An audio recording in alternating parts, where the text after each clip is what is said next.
So, welcome guys to e-learning platform of Nalanda Vidyalaya Morbi, and we are going to continue. I am going to continue with the class 8 mathematics chapter number 8 and the new topic finding the increase or decrease percent.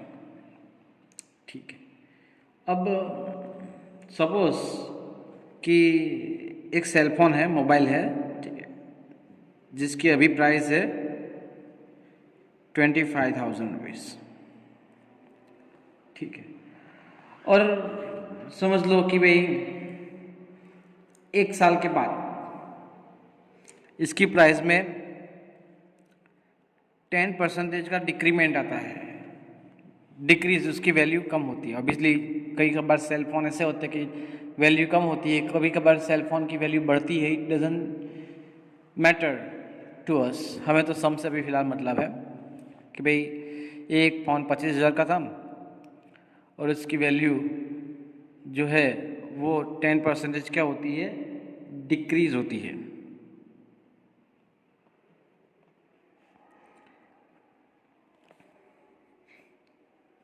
ठीक है ना, तो नई price क्या होगी? तो decrement और increment में आपको यहाँ पे दो तरीके से सॉल्यूशन किया जा सकता है। मतलब पहला तो हमारा कॉमन तरीका है 10% ऑफ 25,000। मतलब क्या, 10%, 25,000 का 10% कम हुआ तो हम चेक करते पहले, प्रॉफिट लॉस जैसा ही नहीं है, ऐसा कंबाइन मत कर देना प्लीज़। ठीक है sir, 10 multiply by 25,000 divided by 100, 0,0,0,0 is equal to 2500।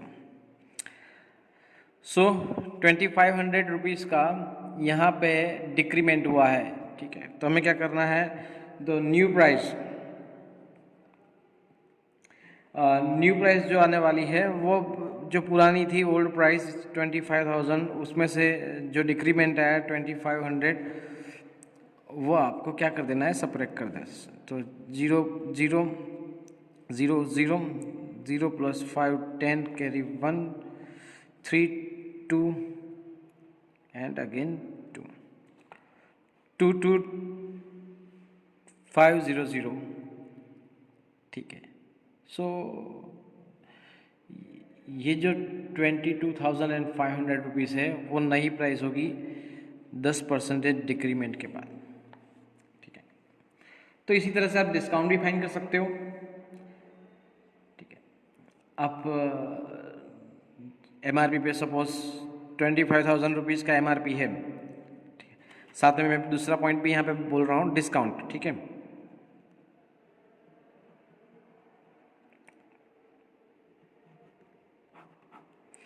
ठीक है, और डिक्रीज की जगह पे मैंने यहाँ पे लिख देता हूँ कि डिस्काउंट मिल रहा है।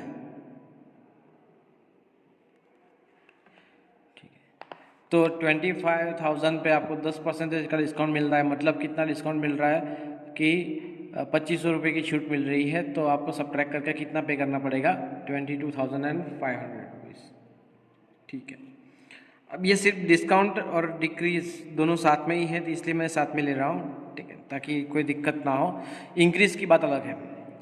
चलो, इसको अलग तरीके से कैलकुलेट करना है तो हम किस तरह से कर सकते हैं। ठीक है, तो सपोज कि 10% डिक्रीज का मतलब क्या हुआ। ठीक है, सो ₹100 डिक्रीज टू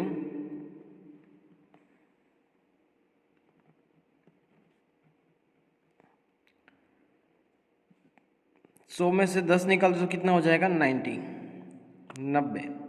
ठीक है, 10% मतलब 100 का कितना 10 हुआ, तो ₹100 का कितना हुआ, 90 हो जाता है। तो ₹25,000 का डिक्रीज कितना होगा, cross multiplication 90 multiplied by 25,000 divided by 100, 0 0 cancel, 0 0 cancel, ठीक है, डबल ज़ीरो यहाँ पे आ ही जाएगा। 5 9 ज़ा 45, कैरी 4, 9 2 ज़ा 18, 18 प्लस 2 22, तो सीधा आंसर आपके हाथ में आ जाता है। देखो ये कैलकुलेशन करने के बाद, एक नया कैलकुलेशन करने के बाद आंसर आता था, यहाँ पे सीधा ही आपको एक ही कैलकुलेशन में सारा आंसर आ जाएगा। तो ये डिस्काउंट भी इस तरह से आप काउंट कर सकते हो, डजंट मैटर, ठीक है। लेकिन ये सिंपल मेथड है जो आप पहले से पढ़ते आए हो, ये थोड़ी नई मेथड है और इसका इस्तेमाल हम आगे भी करेंगे, ठीक है। तो ये बहुत इंपॉर्टेंट है, इसका आप ख्याल रखना प्लीज़। तो ये डिस्काउंट का मैटर यहाँ पे हमारे पास हो गया। जो मेन सेल प्राइस होती है उसके ऊपर कोई डिस्काउंट देता है तो आप इस तरह से काउंट कर सकते हो। आप चाहे डायरेक्टली आप काउंट कर सकते हो या फिर आप पहले डिस्काउंट कितना हुआ और वो डिस्काउंट जो है सेल प्राइस में से डिस्काउंट सब्ट्रैक्ट करके आप जो पे करना है वो आप यहाँ से बता सकते हो, ठीक है। Mark price, sorry not sale price, okay. तो एक चीज़ यहाँ पे हुई है, अब ये इंक्रीज़ की बात कर रहे हैं। सपोज़ कि 30,000 रुपीज़ का एक गोल्ड बार है, ठीक है, और एक साल में या फिर कभी भी उसका इंक्रीमेंट आता है, हाइक आता है, 25% हाइक आता है। हाइक मतलब इंक्रीज़, ठीक है। तो HIK हाइक मतलब इंक्रीज़, और तो अभी कितना हो गया होगा, ठीक है। तो दो तरीके से थे, मैं दोनों तरीके पर बताऊंगा। 25% of 30,000, so 25 multiply by 30,000 divided by 100, 0 0 cancel, 0 0 cancel, ठीक है, 2 0 तो आएंगे ही आएंगे, एंड 25 3 ज़ा 75, तो ₹75 का यहाँ पे हाइक आएगा। तो यहाँ पे हम जो है new price is equal to 30,000 plus 7500, so answer आएगा 37500। This is the new price after the hike, ठीक है। अब इसको सर आपने जो पिछले वाला तरीका बताया था, तो 100 पे ₹100 पे हाइक कितना आया था, 100 का कितना हो जाएगा, 25 ऐड करेंगे तो 125, ठीक है। तो 30,000 का कितना होगा, राइट। बेसिकली ये मेथड सभी को पता ही है, फिर भी एक बार रिवाइंड। तो इन दोनों का क्रॉस मल्टीप्लिकेशन होगा, ये न्यूमरेटर में रहेंगे 125 multiply by 30,000 divided by 100, 0 0 cancel, 0 0 cancel, ठीक है। नाउ सी, डबल ज़ीरो तो आएगा ही आएगा। 5 3 ज़ा 15, कैरी 1, 3 2 ज़ा 6 प्लस 1 7, 3 1 ज़ा 3, 3750, 3750, see the answer is matching over here, ठीक है। तो आपको जो मेथड शॉर्टकट लगे, आपको जो मेथड अच्छी लगे, जो मेथड आपको पसंद आए, आप उसको फॉलो कर सकते हो, ठीक है। अब यही तरीके से आप टैक्स, वैल्यू एडेड टैक्स वो भी ऐड कर सकते हो। सपोज़ कि कोई चीज़ है जिसकी वैल्यू 30,000 हो, उसके ऊपर 25% का वेट लगता है या फिर GST लगता है या फिर SGST लगता है, ठीक है। तो यहाँ पे हम ये बात करेंगे कि जो मेन प्राइस है उसके ऊपर से आप कभी कभार फूड के अंदर आप मिस होटल के बिल में कहीं पे भी आप GST SGST आप देखते हो, तो उसका कैलकुलेशन कैसे होता है। सपोज़ कि आपने 100 रुपीज़ की चीज़ खरीदी, ठीक है, 100 रुपीज़ की चीज़ है, राइट, और आपके ऊपर लगता है कि 7% GST लगता है, ठीक है। तो 7%, सॉरी माय मिस्टेक, 7% ऑफ 100, तो 7 multiply by 100 divided by 100, 0 0 0 0 cancel, यानी कि ₹7 का आपको यहाँ पे GST ऐड करना होगा या फिर टैक्स ऐड करना होगा। मतलब क्या, तो मेन तो था ही, प्लस उसके अंदर ₹7 ऐड ज़्यादा हो जाएंगे, ठीक है। So that is the thing कि आपका टोटल अब पे कितना पड़ना पड़ेगा 107। ये तो आपकी चीज़ जो कीमत है वो आपने परचेस की थी उसकी है, लेकिन ये जो है उसके ऊपर टैक्स लगता है, उसकी अलग से आपको पेमेंट देनी पड़ती है, सीधा गवर्नमेंट के पास जाती है। ठीक है, तो यहाँ तक जो हम पढ़े, ठीक है, वो फाइंडिंग द इंक्रीज और डिक्रीज परसेंट था या फिर डिस्काउंट था। अब हम पढ़ेंगे estimation in the percentage. Please pay attention over here only. Okay guys, तो एस्टिमेशन इन द परसेंटेज मतलब क्या ये कहना चाहता है, मैं आपको बताता हूँ कि जब भी कोई आपको सपोज कोई नंबर दिया हो कि 1678, कोई एक बैग है, उसकी कीमत कुछ इस तरह से है और शॉपकीपर बोल रहा है कि ये मार्क प्राइस है, एमपी मतलब मध्य प्रदेश नहीं, मार्क प्राइस, ठीक है, और शॉपकीपर बोल रहा है कि आपको डिस्काउंट मिलेगा आपको 15%। ठीक है, तो अप्रोक्सीमेटली आप अंदाज़ा लगा सकते हैं कि भाई कितना आपको डिस्काउंट मिलने वाला है। तो अंदाज़ा कैसे लगाए हम, ठीक है, तो सबसे पहले तो हम ये डिपेंड करता है कि आप कितना डिस्काउंट है, अमाउंट कितना है, ठीक है, तो इसको सबसे पहले राउंड ऑफ करते हैं टू द यूनिट डिजिट जो है, ठीक है, नियरेस्ट टेंस। तो नियरेस्ट टेंस को राउंड ऑफ करने के लिए आपको आना चाहिए कि 1678, अब ये हो जाएगा 80। ये अप्रोक्सीमेटली है, एस्टिमेशन मतलब अप्रोक्सीमेटली है, ठीक है। तो राउंड ऑफ कैसे करते हैं आपको पता है, 1675 हो, ठीक है, तो हम करेंगे उसका 1680। 1676 हो तो करेंगे 1680। 1677 हो तो भी करेंगे 1680। 1678 हो जो कि था यहाँ पे तो भी हम करेंगे 1680। 1679 हो तो भी राउंड ऑफ 1680 ही करेंगे। तो सर 1674 होता तो हम उसको वापस उसके प्रीवियस यानी कि 1670 पे करते। 73 होता तो भी हम 70 पे करते, 72 होता तो भी 70 पे करते, और 71 होता तो भी 70 पे करते, ठीक है। तो round off nearest to tens, nearest to hundreds, thousands, ये तो 5th-6th स्टैंडर्ड की बात हो चुकी है, तो यहाँ पे उसका टेंशन लेने की ज़रूरत नहीं है। लेकिन हाँ, ये आपकी अब राउंड फिगर बन गई 1680, ठीक है। अब क्या है कि 10% ऑफ 1680 कितना होता है, तो 10 multiply bye 1680 divided by 100।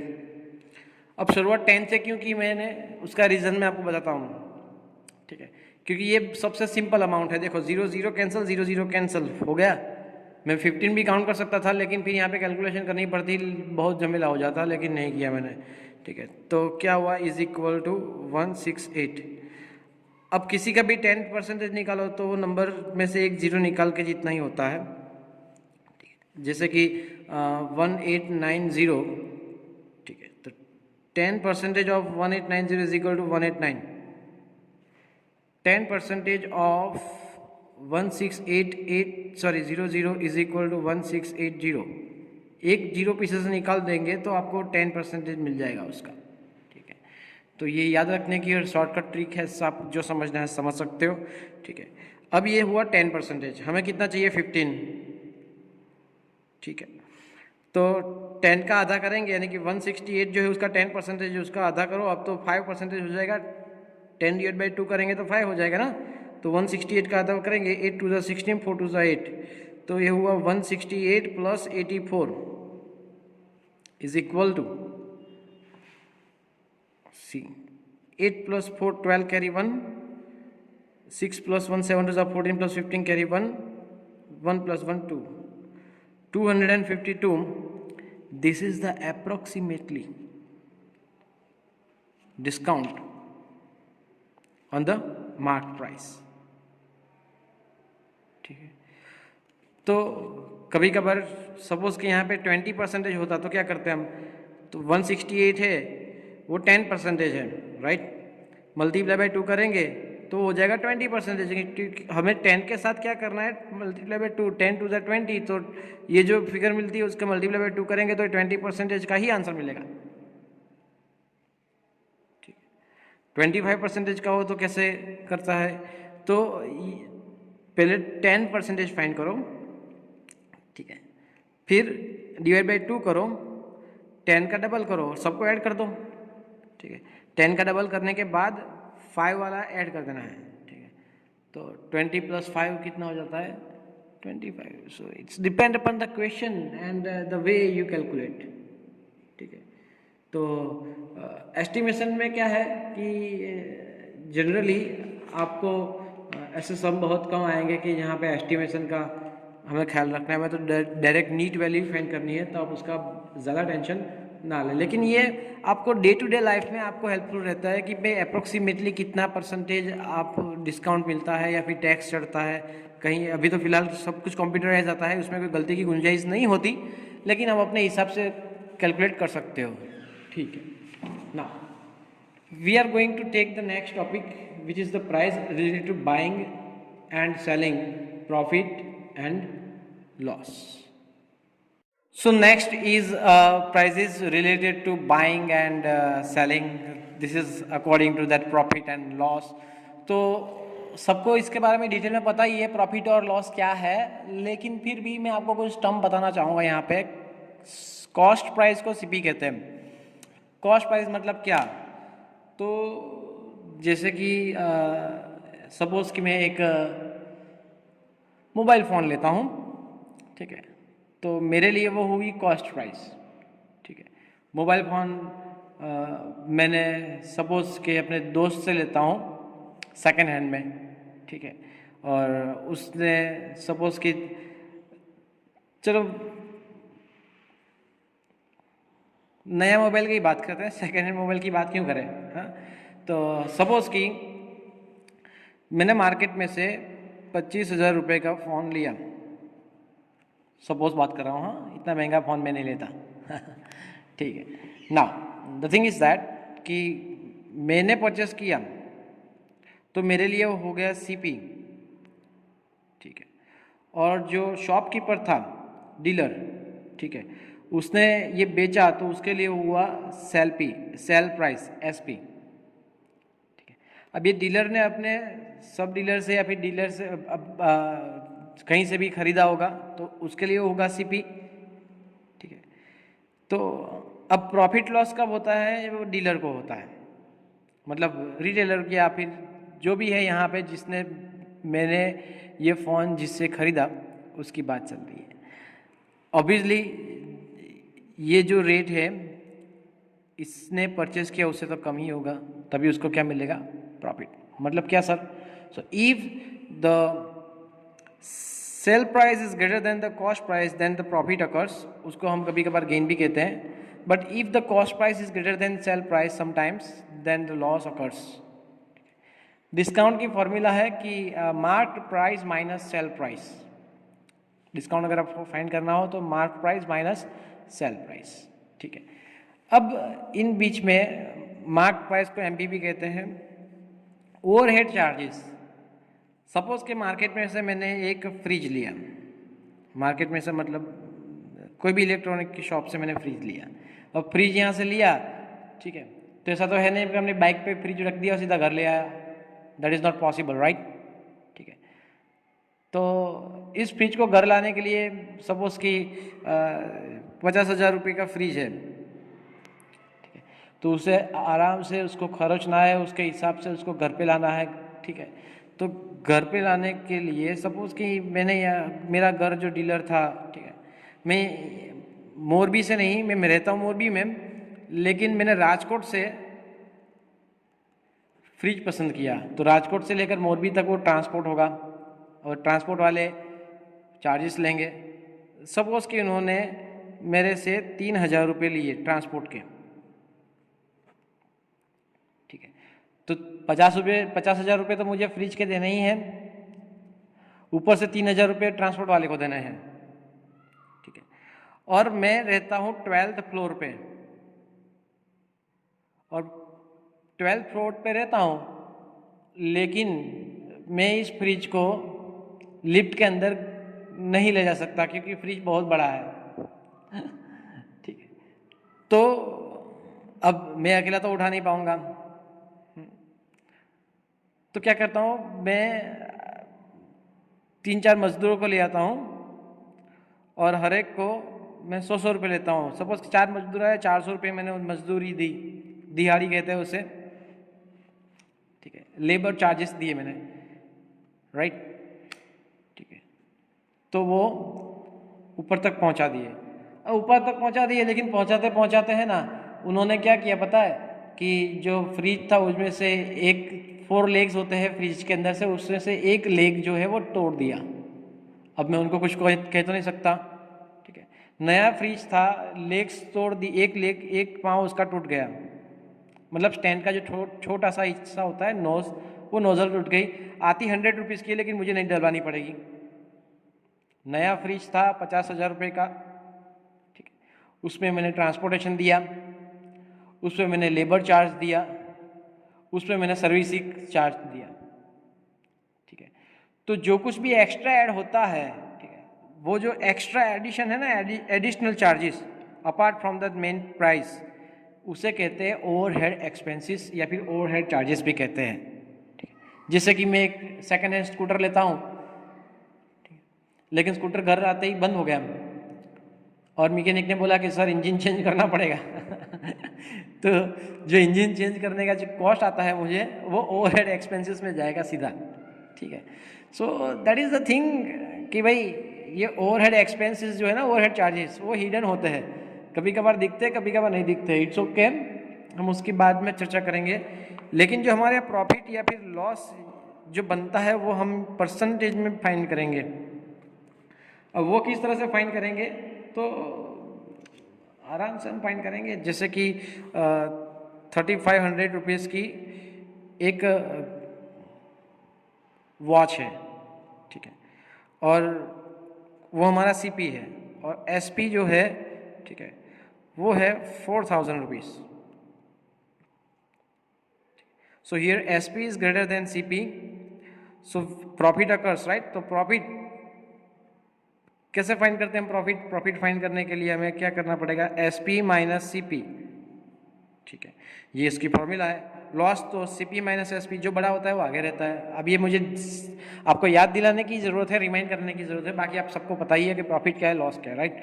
So is equal to 4000 minus 3500 is equal to 500।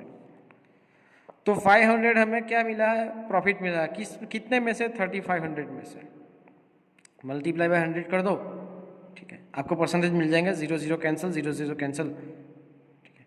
अब 500 डिवाइडेड बाय 35, अब ये कुछ ज़्यादा जाएगा, 5 7 35, 500 100 7 100 डिवाइडेड बाय 7, तो 7 1 7 3, 7 4 28, 29 32 20, so point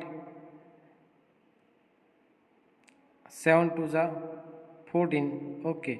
सो अब ये आगे बढ़ता ही जाएगा, एंडलेस प्रोसेस है। तो अप्रोक्सीमेटली अब देखना जाए तो 14% का यहाँ पे क्या हुआ है, गेन हुआ है, प्रॉफिट हुआ है, ठीक है। तो इस तरह से हमने प्रॉफिट फाइंड कर सकते हैं। या फिर हमारे पास एक दूसरी फॉर्मूला है, क्या है, profit in percentage is equal to profit divided by cost price multiply by 100। तो सर हमने क्या किया था, profit divided by cost price multiply by 100, यही उसकी फॉर्मूला आ गई। तो आपको ये याद रखनी है, profit in percentage, loss in percentage तो यही सेम होगा, loss divided by cost price multiply by 100, loss in percentage, same to same, no changes, ठीक है। तो ये हुई हमारी बात। अब सेल टैक्स और वैल्यू एडेड टैक्स की तो हम क्या ही बताएं, ठीक है, कि सपोज कि मैं यहाँ पे आपको उसके बारे में बता ही चुका हूँ वैसे तो।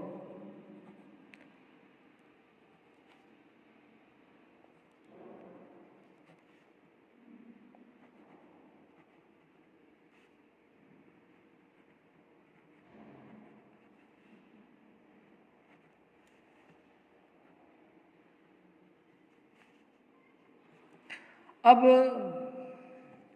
क्या है, सेल टैक्स को हम शॉर्ट फॉर्म में एसटी कहते हैं, एसटी डेपो नहीं, ठीक है। और वैल्यू एडेड टैक्स को हम कहते हैं वेट, VAT, वेट, ठीक है। अब टैक्स क्या होता है और वैल्यू एडेड टैक्स क्या होता है, ठीक है, वो दोनों डिफरेंट चीज़ है। सेल टैक्स मतलब कि अगर आप कोई चीज़ बेच रहे हो तो उसके ऊपर लागू होता हुआ टैक्स, मतलब उसे कहते हैं सेल टैक्स, सेल्स टैक्स, ठीक है। और वो कितनी वैल्यूबल है, ठीक है, और उसके ऊपर गवर्नमेंट कितना एक्स्ट्रा टैक्स लगाती है, उसे कहते हैं हम वैल्यू एडेड टैक्स। तो टैक्स अलग चीज़ है, एसटी अलग चीज़ है और वैट अलग चीज़ है, ठीक है। लेकिन हम, जैसे कि मैं आपको बता रहा हूँ कि यहाँ पे सिंपल सम आएंगे तो बहुत ही पेचीदा नहीं आएगा, so don't worry about that, ठीक है। या फिर आपको एसटी फाइन करने को बोला जाएगा या फिर वैट फाइन करने को बोला जाएगा। तो जैसे कि कोई एक शॉपकीपर है, ठीक है, कि उसके अंदर 500 रुपीज़ की एक आर्टिकल है, 500 रुपीज़ का एक आर्टिकल है, उसके ऊपर वो सपोज़ कि जो बिल अमाउंट होता है और उसने वहाँ पे 10% एसटी लगाया, या फिर आप कह सकते हो कि वेट लगाया, कोई भी लगाया हो, ठीक है। तो आपको 500 उसका आर्टिकल का प्राइस है, तो 500 ऊपर से आपको कितना देना पड़ेगा, 10% ऑफ वॉट, 500 मतलब 10 multiply by 500 divided by 100, 0 cancel, 0 cancel, यानी कि 50 रुपीज़ आपको एक्स्ट्रा पे करना है एज ए टैक्स, ठीक है। तो हो जाता है कि 500 प्लस 50 इज इक्वल टू 550। या फिर सर दूसरा तरीका कौन सा था, तो आपको पता है कि 100 पे होता है 110, तो 500 पे कितना ज़्यादा है, 10%, ठीक है। तो क्या हो जाएगा ये, 500 multiply by 110 divided by 100, 0 cancel, 0 cancel, 11 5 55, 0 एक और 550, see the figure matches. So this is how you can find the sales tax or you can find the value-added tax and then you can add, और या फिर directly आप किस तरह से add किया हुआ फिगर कैसे फाइंड करते हैं वो भी हमें यहाँ से मिल जाता है। दोनों तरीका है आपके पास, आप किसी भी तरह से आप क्वेश्चन का आंसर फाइंड कर सकते हो। अब हमारा नेक्स्ट टारगेट है एक्सरसाइज 8.2। इसमें से अगर कुछ भी मिस आउट हो चुका होगा तो मैं आपको वहाँ पे बता दूंगा। अब क्या मिस आउट हुआ मैं आपको वो भी बताता हूँ, ठीक है। Finding the cost price and sale price, profit loss तो मैंने बता दिया, ठीक है। सेल टैक्स भी बता दिया, वैल्यू एडेड टैक्स भी बता दिया, लेकिन मैंने नहीं बताया वो क्या बताया, फाइंडिंग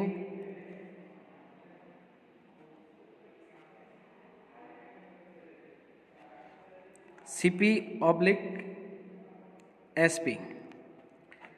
तो ये जो टॉपिक है finding CP and SP means cost price and sale price, वो कब फाइंड करने की ज़रूरत पड़ती है कि सपोज़ कि कोई शॉपकीपर है, एक जो आइटम है, ठीक है, वो आइटम A नाम देते हैं, चलो हम ए आइटम जो है वो 1200 रुपये में ख़रीदता है, ठीक है। और वो आइटम है ना, एक्चुअली दो है, एक आइटम जो है मतलब वही 2 पीस है उसके पास और वो एक बेचता है 5% लॉस पे, ठीक है ना। दूसरा वही आइटम बेचता है, उस पे उसको मिलते हैं 10% प्रॉफिट गेन, ठीक है। तो क्वेश्चन ये आता है कि फाइंड SP ऑफ ईच, दोनों की सेलिंग प्राइस बेच, ये तो CP है, क्या है, CP है। तो CP है प्रॉफिट परसेंटेज में दिया जाएगा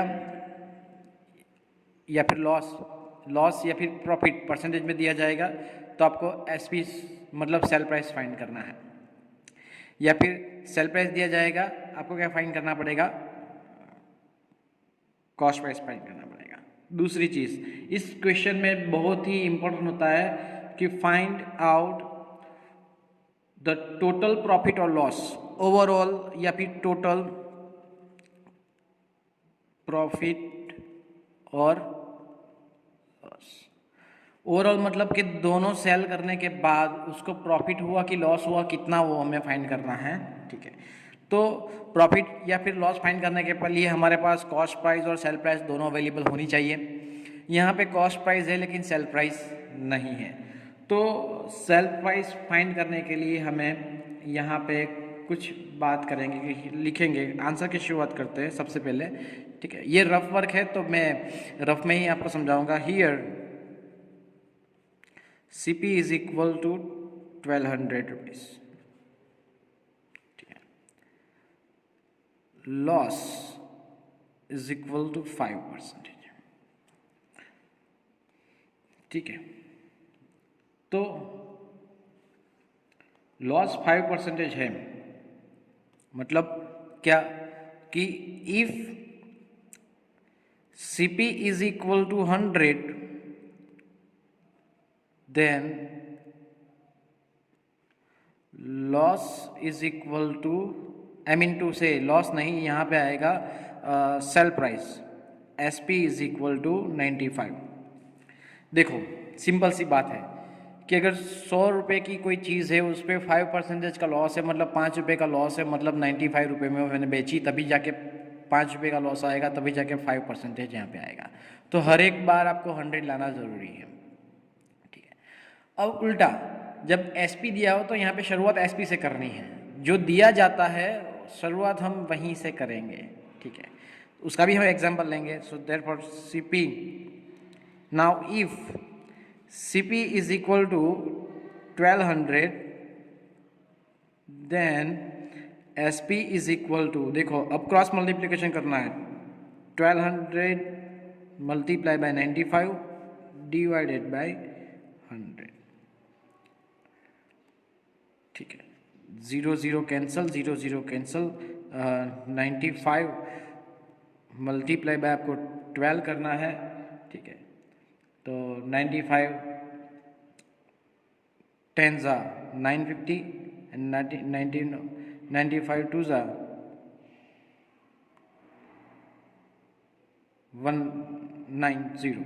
ठीक है, so the thing is that कि इसका आंसर आएगा अराउंड एडिशन करने के बाद 1140। ओके, ये मैंने डायरेक्टली किया है, आप सेपरेटली कर देना कि 95 मल्टीप्लाई बाय 12, तो 9505 2 ज़ा 10 कैरी 1 9 2 ज़ा 18 प्लस 1 19। ठीक है, तो 0 9 प्लस 5 4 कैरी 1 9 10 11। ठीक है, 1140, तो आंसर आता है 1140।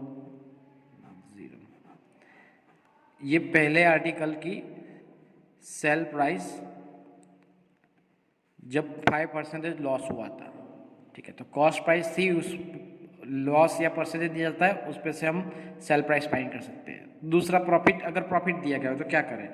ठीक है, दूसरा question, CP is equal to 1200 तो फिक्स है, प्रॉफिट या फिर gain in percentage is equal to what, 10% है। 10% प्रॉफिट है, मतलब अगर 100 रुपीज़ उसकी कॉस्ट प्राइस है तो सेल प्राइस कितनी होगी, 110। 10 रुपये ज़्यादा है ना, प्रॉफिट मिला ना 10 रुपये। So if CP is equal to 100 then SP is equal to 110। So now if CP is equal to 1200 then SP is equal to, अब देखो क्रॉस मल्टीप्लिकेशन, इन दोनों का मल्टीप्लिकेशन करना है, डिवाइडेड बाय ये आएगा। ठीक है, तो 1200 multiply by 110 divided by 100, 0 0 cancel, 0 0 cancel, ठीक है। 11 मल्टीप्लाई बाय 12 अगर आप करते हो, मतलब टोटल आप मल्टीप्लिकेशन आप करेंगे तो आपको आंसर मिलेगा 1320, ठीक है। मैं यहाँ पे आपको परफॉर्म करके दिखाता हूँ। 12 11 1 2 0 1 2 2 2 1 प्लस 1 3 1 1 3 2 और एक 0 यहाँ पे 1320, ठीक है। तो ये हुआ आपकी SP2 और ये हुआ थी SP1, दोनों को ऐड कर देते हैं, ठीक है। ओवरऑल प्रॉफिट या लॉस फाइंड करना हो तो दोनों सेल पे इसको ऐड करते हैं, SP1 प्लस SP2, मतलब उसका सम करेंगे कितना होगा 1140 प्लस 1320, 4 5 6 3 प्लस 1 4 1 प्लस 1 2 2460, ठीक है। और ये जो मतलब total SP is equal to 2460 and total CP is equal to 2400, तो आप देखेंगे तो यहाँ पे आप देखेंगे कि भाई SP is greater than CP, right. So the gain occurs, gain is equal to 2460 minus 2400 is equal to 60, तो उसको 60 रुपीज़ का प्रॉफिट हुआ है, ठीक है।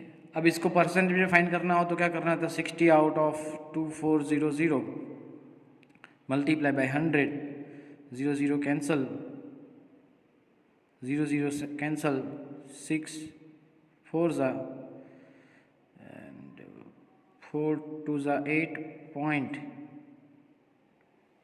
4 5 ज़ा 20, 2.5% उसको ओवरऑल प्रॉफिट हुआ। अब ये परसेंटेज में कभी नहीं पूछा जाता, लेकिन अगर आपको परेशान करना हो तो हम ये पूछ सकते हैं कि ओवरऑल परसेंटेज में प्रॉफिट या लॉस फाइंड करके दिखाओ, तो इस तरह से होता है। ये मेरा रफ वर्क है, प्रॉपरली कैसे लिखना है वो मैं आपको सम के अंदर समझाऊंगा, ठीक है। ये था जब कॉस्ट प्राइस दिया हो तो हमें क्या फाइंड करना है, सेल प्राइस और ओवरऑल प्रॉफिट और लॉस फाइंड करना है, ठीक है। और तो उसी तरह से हमें अगर क्या है कि कॉस्ट प्राइस दिया हो, ठीक है, सेल प्राइस दिया हो तो कॉस्ट प्राइस कैसे फाइंड करते हैं वो हम एक्सरसाइज 8.2 जब चलाएंगे तब आपको बताएंगे, ठीक है। तो चलो हम स्टार्ट ही कर देते हैं एक्सरसाइज 8.2 हमारी। So please take care over here for the exercise 8.2। Hello guys, welcome back to e-learning platform of Nalanda Vidyalaya, Morbi, and I am going to continue with the exercise 8.2 class 8 mathematics. Question number 1. A man got a 10% increase in his salary. If his new salary is rupees 1,54,000, find his original salary. ठीक है। So शुरुआत करते, new salary is equal to rupees 1,54,000,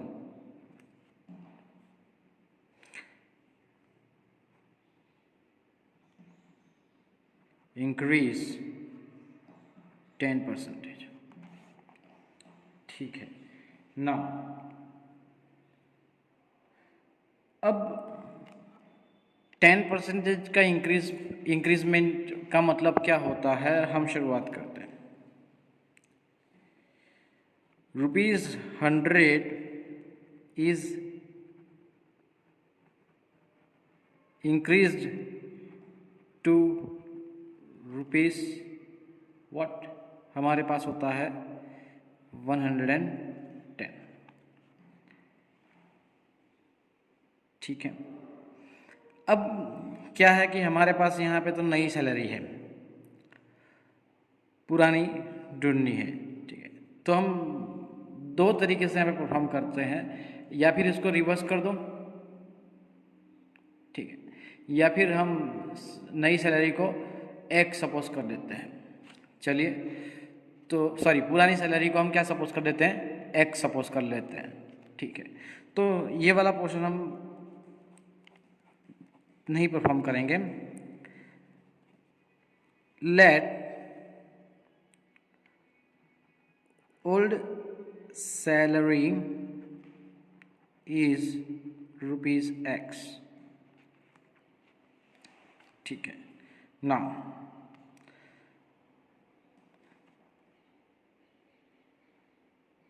old salary plus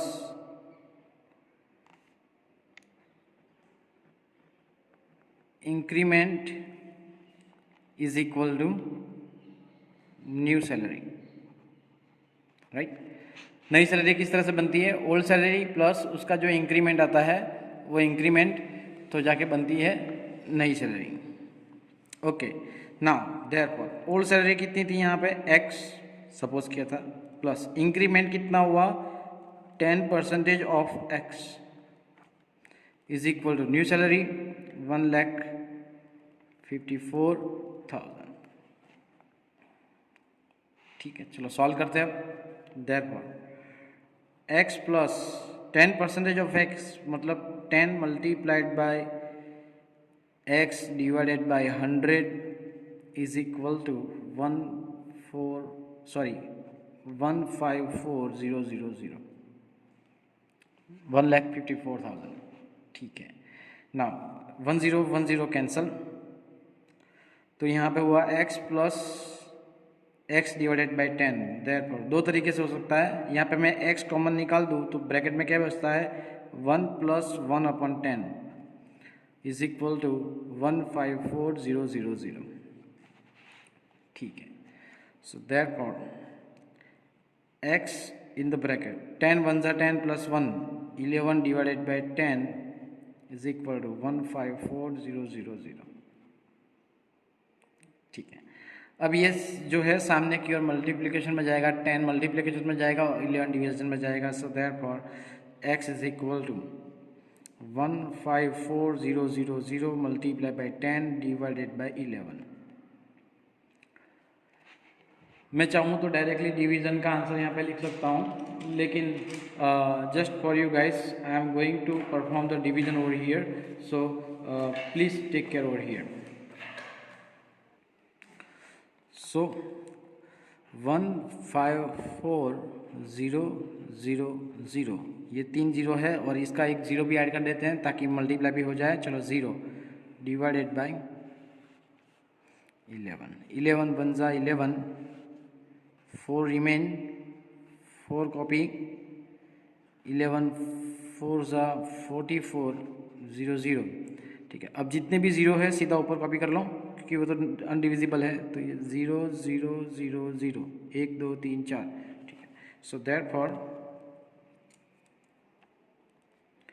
x is equal to 140,000 मतलब 1,40,000 rupees. ठीक है. I am sorry for that comma. Okay. So therefore he is old salary, या फिर आप कह सकते हैं कि original salary is ₹1,40,000. That's it. ये रफ वर्क है पेंसिल से किया हुआ, आपको अंदर शो करने की ज़रूरत नहीं है, अब अपने आप भी फाइंड कर सकते हैं. ठीक है. सो इसको कॉपी कर लीजिएगा. Thank you very much. See you in the next question. So the question number 2 of the same exercise 8.2 says that on Sunday 845 people went to the zoo. On the Monday only 169 people went to the zoo. What is percent decrease in the people visiting the zoo on Monday? ठीक है. तो चलो answer की शुरुआत करते हैं. People visited on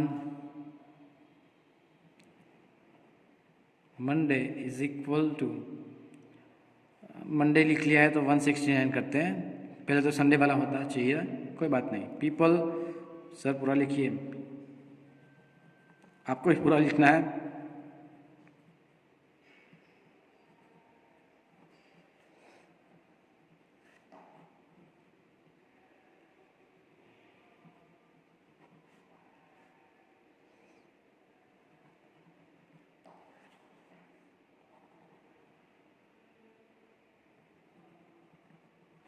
decrease in number is equal to, decrease in number मतलब क्या कि दोनों के बीच में डिफरेंस फाइंड करना है। 845 माइनस 169, ठीक है। अब ये सब्ट्रैक्शन जो है वो आपको खुद ही करना है, तो मैं सब्ट्रैक्शन जो है वो एडिशन के हिसाब से करता हूँ। तो 9 + 6 15 कैरी 1 7 7 + 3 + 4 4 5 6 7 7 + 7 14 कैरी 1 2 + 6 8 676, ठीक है। तो इतने लोग जो है वो कम हो गए, कितने में से? 845 में से। सो आपको क्या फाइंड करना है? Decrease in percentage is equal to, कितना डिक्रीमेंट हुआ? 676 out of what? 845 multiply by 100, ठीक है। बस इतनी ही कार्यवाही करनी है आपको और आपका जो आंसर है आपके हाथ में आ जाएगा। तो चलो डिवीज़न करते हैं इसका। 67600 67600 डिवाइडेड बाय 845, ठीक है। I will like to call 1 2 3, ये तो हो जाएगा 4, ठीक है। 8 से ट्राई करते हैं। दिख रहा है आपको? ओके। 845 8 सा 8 5 सा 40, 8 4 सा 32 + 4 6 36, हाँ 8 8 सा 64, 64 + 3 4 5 6 7 67, yes it is successful. Directly 8 सा 6760 0 0 0 0, ये 0 कॉपी होगा, इट इज़ नॉट डिविजिबल, 0 यहाँ पे कॉपी हो जाएगा, ठीक है। तो मतलब आप देखेंगे तो हैरान हो जाएंगे कि सर आगे क्या करें, कैसे उसका सॉल्यूशन फाइंड करें, लेकिन जैसा ही आप ट्राई करते हो तो आपका आंसर आपके हाथ में आ जाता है। Is equal to, I will go through that, 67600 divided by 845 is equal to 80, ठीक है, परसेंट। सो देयरफॉर नाउ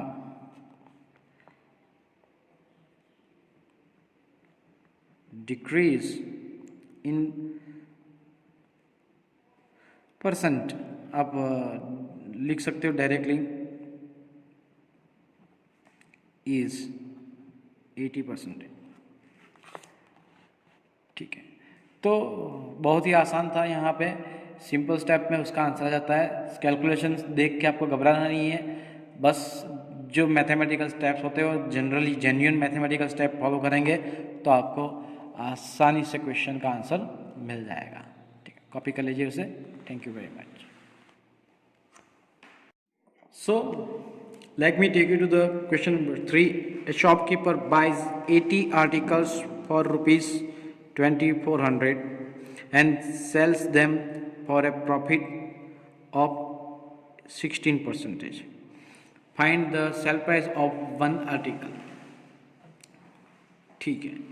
तो 80 आर्टिकल्स उसने साथ कितने 2400 में उसने परचेज किया, उसके ऊपर से उसने 16% का क्या किया? मुनाफा किया, ठीक है।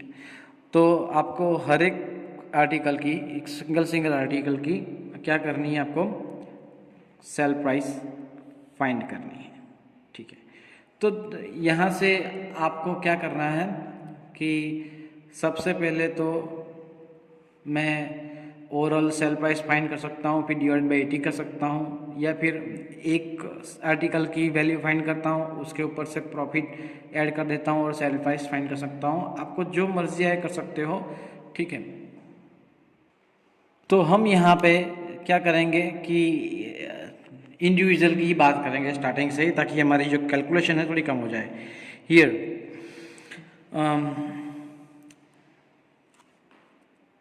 cost price CP for 80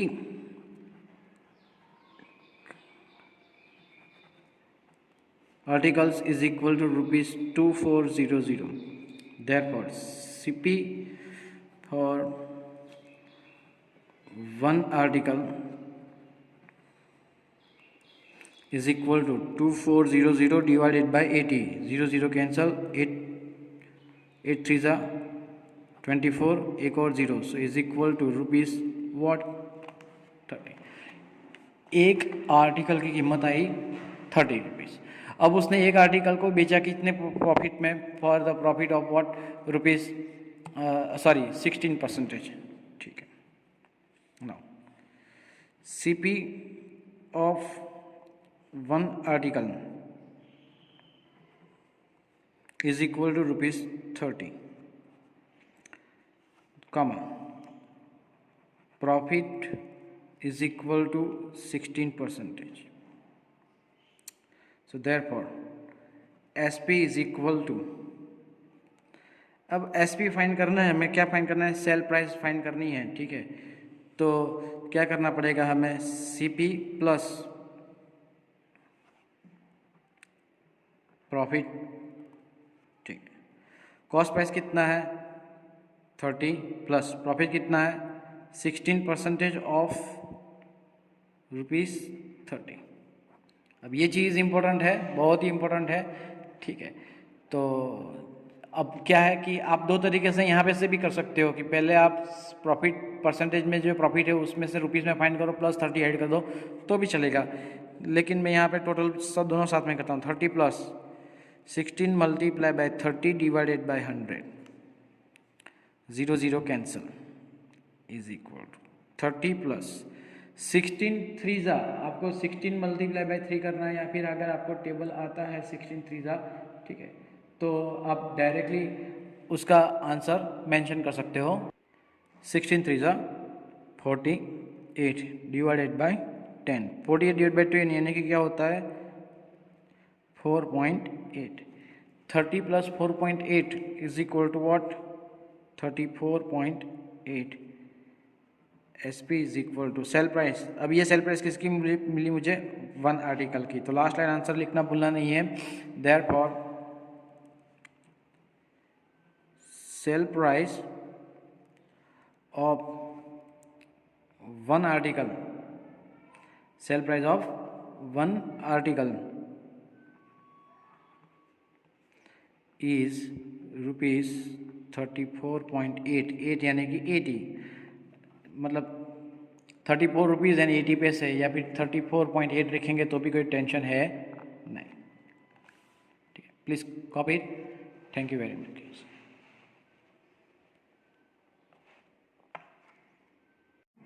So we are moving to the question number 4. It says that the cost of an article was rupees 15,500 and rupees 450 were spent on its repairs. Repairs मतलब ओवरहेड चार्जेस में आएगा. तो cost price के अंदर इसको क्या करना है? ऐड कर देना है. तो कॉस्ट प्राइस दोनों को मिला के होगी cost price. If it is sold for a profit of 15%, find the selling price of the article. अब ये जो चीज़ है वो हम एक्स सपोज करके भी कर सकते हैं, लेकिन हम एक्स सपोज करके नहीं करेंगे. मैं आपको हमारी पुरानी मेथड की ओर ले जाता हूँ. जिसको जो पसंद आए वो परफॉर्म कर सकता है, मुझे कोई आपत्ति नहीं है. ठीक है. Here SP is equal to 15500 plus 450. So therefore SP is equal to rupees 0 plus 0 0, 0 plus 5 5, 5 plus 4 9 और 5 1 एज इट इज. ठीक है. देयरफॉर नाउ अब देखो कि हमारे पास SP नहीं, ये है CP, कॉस्ट प्राइस है. My mistake. सेलिंग प्राइस हमें फाइंड करनी है. ये क्या है? CP है. CIP नहीं, only CP. Please I am correcting myself over here. Okay. So cost price आपको पता चल गया. Okay. Now The thing is that there is 15% profit on CP. So cost price पे हमारे पास कितनी परसेंटेज आई है? 15% प्रॉफिट आई है, तो हम प्रॉफिट फाइंड कर लेते हैं। चलो, so therefore profit is equal to 15% of ₹15,950 is equal to 15 multiplied by 15,950 divided by 100। 0 cancel. अगर मैं चाहूँ तो ये जो 5 का डिवीज़न फिर से कर सकता हूँ, लेकिन 10 को एज इट इज लिखेंगे, लास्ट में डेसिमल पॉइंट हम कंसीडर कर देंगे। तो 1595 मल्टीप्लाई बाय 50। ठीक है, तो बहुत ही आसानी से हम यहाँ पे ये जो मल्टीप्लिकेशन है कैरी आउट करेंगे। कृपया करके ध्यान देना। 15,950, 5 5 25, कैरी 2, 9 5 45। ठीक है, 9 5 45 प्लस 2 47, कैरी 4, 5 5 25 प्लस 4 9 29, 5 1 5 6 7, 0 यहाँ पे रहेगा। 1 2 3 4, 1 2 3 4, okay. 5 as it is, 7 8 9 10 11 12, carry 1, 9 2 18 plus 1 19, carry 1। ठीक है, 6 2 12 प्लस 1 13, कैरी 1 2। तो the thing is that here we have 23925 divided by 10, so is equal to 2392.5। आप 50 पैसा भी लगा सकते हो। ठीक है, इतना प्रॉफिट हुआ। अब हमें क्या फाइंड करना है? हमें फाइंड करना है सेलिंग प्राइस मतलब एसपी। तो एसपी की पुरानी फॉर्मूला है, क्या है कि therefore SP is equal to CP plus profit है। कॉस्ट प्राइस कितनी हमारी? 15,950 प्लस प्रॉफिट कितना हुआ? 2392.5। चलो एडिशन करके मैं आपको यहाँ पे दिखाता हूँ, बहुत सिंपल है। 15,950 प्लस पॉइंट 0, यहाँ पे 5 है तो पीछे से 2932, यहाँ पे 0 आ जाएगा। बहुत सारे लोग यहाँ पे गलती करते हैं एडिशन के अंदर, और उसी वजह से आंसर गलत आता है। तो 5.2, 9 plus 5 14, carry 1 13, carry 1 5 6 7 8 1, so is equal to 18342.5। SP is equal to, ये आपका सेलिंग प्राइस हुआ। ठीक है, तो इसको वर्ड में लिखते हैं लास्ट लाइन आंसर। तो हम लिख देते हैं therefore the SP of an article is ₹18,342.50। 50 पैसा है इसलिए 50 लगा देते हैं, 5 भी चलेगा, इट डजेंट मैटर हार्डली। ठीक है, तो ये हमारा सबसे पुराना तरीका। फिर एक्स सपोज करने का दूसरा तरीका होता है। आप एक्स सपोज करके कैसे कर सकते हो, मैं आपको वो भी यहाँ पे एक्सप्लेन कर देता हूँ। सपोज कि मुझे एक्स सपोज करके करना है। ठीक है, तो एक्स सपोज करके कैसे करते हो? Let S P is equal to what, कि भाई एक्स। ठीक है, सो देयरफॉर अब डायरेक्टली कैलकुलेट कर सकते हो कि भाई S P is equal to C P plus profit. So therefore S P, या फिर आप एक्स लिख सकते हो, हर जगह पे एस पी नहीं लिखना हो तो x is equal to what, C P. Cost price हमारा कितना था? 15,950 प्लस 15% ऑफ 15,950। अब ये जो प्रॉफिट यहाँ पे हम फाइंड कर रहे हैं 15,950, अब 15 मल्टीप्लाई बाय 15,950 डिवाइडेड बाय 100, इसका सिंप्लीफिकेशन करेंगे 15,950 प्लस, ये सिंप्लीफिकेशन का आंसर आपको पता है क्या आता है कि 0.5, लास्टली आंसर क्या आएगा 18324 सॉरी 42.5। ठीक है, तो ये सारी प्रक्रिया हम साथ में करते हैं, यहाँ पे हमने सेपरेट की है, बस यही फ़र्क है और कुछ ज़्यादा फर्क है नहीं। ठीक है ना, दूसरा तरीका क्या था कि दूसरा तरीका भी मैं आपको बताता हूँ लास्ट, जो मोस्टली जो नई मेथड है। ठीक है, नई मतलब टेक्स्ट बुक के अंदर दी गई इसलिए। ठीक है, तो प्रॉफिट 15% है, हमें क्या फाइंड करना है, एसपी फाइंड करना है, सीपी तो हमारे पास है। ठीक है, तो नई मेथड के हिसाब से CP is equal to 100, then SP is equal to 15% है ना, तो 115। ठीक है, तो if CP is equal to 15950, then SP is equal to what, तो 15950 मल्टीप्लाई बाय 115 डिवाइडेड बाय 100। ठीक है, तो 0 0 कैंसल। अब आपको क्या करना है कि 1595 मल्टीप्लाई बाय 115 मल्टीप्लिकेशन करना है। चलो साथ में आपको यहाँ पे मल्टीप्लिकेशन शो कर देता हूँ, पूरा आंसर प्राप्त कर लेंगे।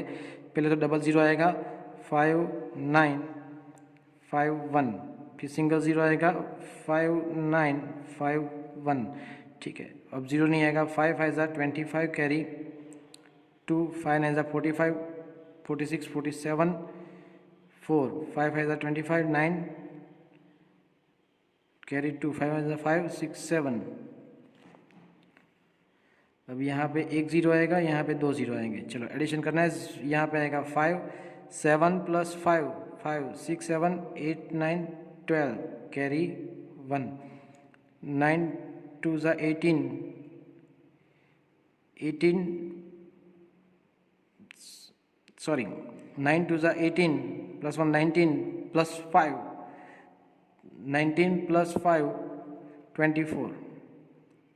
ठीक है, 7 8 9 9 2 18 18 + 5 23 5 6 7 8 और ये 1 एज इट इज। सो 183425, आंसर इज 183425 डिवाइडेड बाय 10। ठीक है, तो आंसर आता है 18342.5। देखो यहाँ पे भी यही आंसर आया, यहाँ पे भी यही आंसर आया और यहाँ पे भी यही आंसर आया। सो देर आर 3 डिफरेंट वेज मैंने आपको यहाँ पे बताई। ठीक है, तो आप इसमें से कोई भी फॉलो कर सकते हो। ठीक है, और आप सेल प्राइस, कॉस्ट प्राइस दी गई हो, प्रॉफिट दिया गया हो या फिर लॉस दिया गया हो, और आप सेल प्राइस फाइंड कर सकते हो।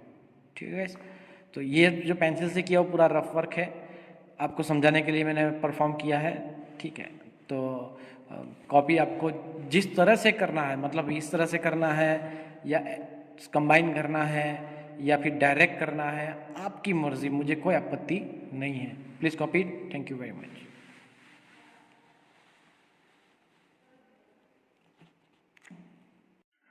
Question number 5 says that a VCR and a TV were bought for rupees 8,000 each. The shopkeeper made a loss of 4% on the VCR and a profit of 8% on TV. Find the gain or loss percent in on the whole transaction. ठीक है, सबसे पहले for VCR की बात करते हैं। अब profit या लॉस फाइंड करना हो परसेंटेज के लिए, तो आपको पहले सबसे पहले तो क्या है कि मैंने आपको प्रॉफिट और लॉस की बात कही थी कि भाई परसेंटेज में फाइंड करना है तो आपको प्रॉफिट भी चाहिए, कॉस्ट प्राइस भी चाहिए, तब जाके आप प्रॉफिट इन परसेंटेज फाइंड कर सकते हो, तब तक नहीं। क्यों? क्योंकि सर हमारी फॉर्मूला है, क्या है कि profit in percentage is equal to profit divided by CP multiply by 100। ठीक है, तो यहाँ पे कॉस्ट प्राइस जो दिया गया है। ठीक है, तो हम चलो ओवरऑल ट्रांजैक्शन की बात चल रही है, तो मुझे सेल प्राइस भी फाइंड करना पड़ेगा यहाँ पे। तो क्या है कि सेल प्राइस फाइंड करेंगे, सेल कॉस्ट प्राइस दिया गया है तो हम सेल प्राइस भी फाइंड करेंगे, डोंट वरी अबाउट दैट। ठीक है, तो सेपरेटली करते हैं फॉर VCR। ठीक है, CP is equal to ₹8,000 and loss is equal to, loss in percent actually 4%। ठीक है, so therefore SP sale price अगर आपको फाइंड करना हो, ठीक है, तो किस तरह से फाइंड करते हैं, पुरानी मेथड है हमारी। तो CP में से जो लॉस हुआ है वो क्या करना है, सबट्रैक्ट करना है। ठीक है, so CP minus loss in percentage is equal to, CP कितना है 8,000 माइनस लॉस कितना है 4% ऑफ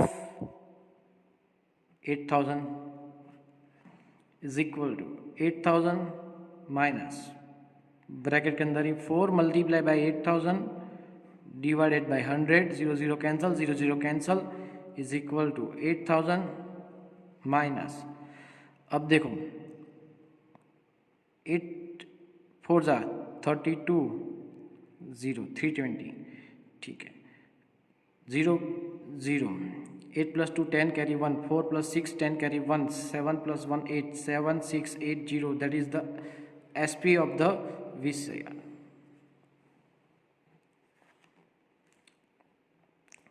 ठीक है, तो इसी तरह हम फाइंड करते हैं, क्या फाइंड करते हैं कि फॉर TV, ठीक है, CP is equal to 8,000 and profit is equal to 8%। If, अब देखो नई कोशिश हम ट्राई करते हैं, if CP is equal to 100, then SP is equal to 108। ठीक है, सो if CP is equal to, cost price हमारे पास अगर होती है कि 8,000, then SP is equal to question mark. Therefore, SP is equal to 8,000 multiplied by 108 divided by 100। ठीक है, 0 0 कैंसल, 0 0 कैंसल। ठीक है, इज इक्वल टू, पहला तो 0 आ जाएगा, 80 का ये 0 आ जाता है, 8 8 जा 64, 64 8 1 जा 8। So SP is equal to ₹8,480। ये नई मेथड से किया हमने, आपको पता चल गया राइट, ये पुरानी मेथड से किया है। आप चाहे तो दोनों मेथड यहाँ पे अप्लाई कर सकते हैं, ये मेथड यहाँ पे अप्लाई कर सकते हो और ये मेथड यहाँ पे अप्लाई कर सकते हो। Methodology doesn't matter for me, understanding सबसे इम्पोर्टेंट है। ठीक है, आपको जो समझ में आया उसको फॉलो कर सकते हो, मुझे कोई आपत्ति नहीं है या फिर कोई ऑब्जेक्शन भी नहीं है। For overall transaction,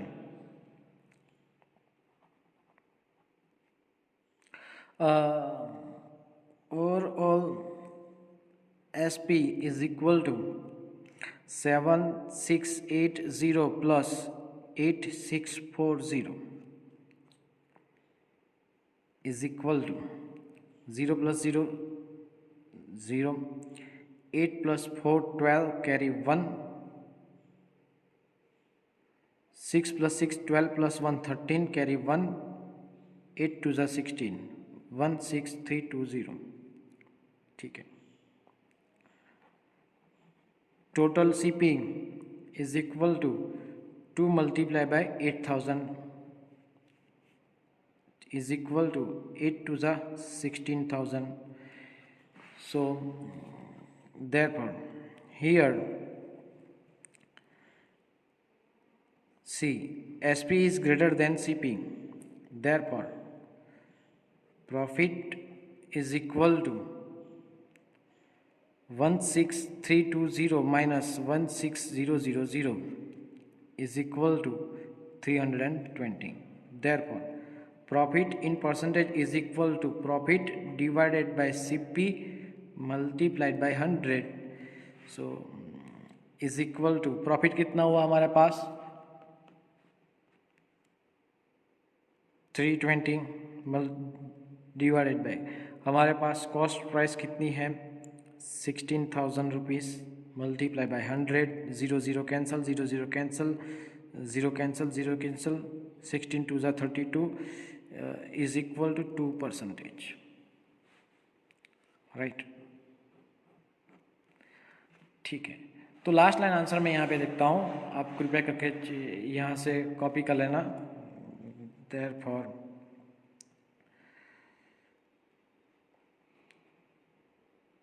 there will be 2% of gain, 2% of gain on the whole